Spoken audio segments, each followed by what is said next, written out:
আজকে চলে এসেছি গড়িয়া মেট্রো থেকে মাত্র একটা অটো চেপে একটা প্রজেক্ট দেখতে। বড় কমপ্লেক্স, 220 কাঠা ল্যান্ডের ওপরে 16খানা ব্লক থাকছে, 445টা ফ্ল্যাট থাকছে। ঢুকেই এটা আমাদের ফার্স্ট বেডরুম দেখছি, 10x10-এর বেডরুম। তার সাথে অ্যাটাচ টয়লেট রয়েছে।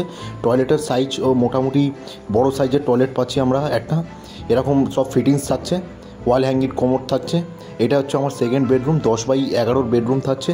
তার সাথে এটাও একটা অ্যাটাচ টয়লেট থাকছে, একটা উইন্ডো থাকছে। টয়লেটটা অ্যাটাচই রয়েছে, বেশ বড় সাইজের টয়লেট পেয়ে যাচ্ছি আমরা। বেসিন পাচ্ছি, ওয়াল হ্যাঙ্গিং কোমোড পাচ্ছি। এর সাথে আমরা যে ফিটিংসগুলো দেখছি অ্যাজ ইট ইজ ফিটিংস আমরা পেয়ে যাচ্ছি। এটা হচ্ছে লিভিং ডাইনিং, তার সাথে অ্যাটাচ কিচেন রয়েছে। এটা পুরোটা কিচেন এরিয়া থাকছে এবং তার সাথে রয়েছে অ্যাটাচ ব্যালকানি। এরকম বড় সাইজের একটা ব্যালকানি পেয়ে যাচ্ছি। মাত্র এই ফ্ল্যাটটার দাম রয়েছে 22 লাখ। দেখতে পাচ্ছি আমরা কমপ্লেক্স এত বড় একটা আন্ডার কনস্ট্রাকশন।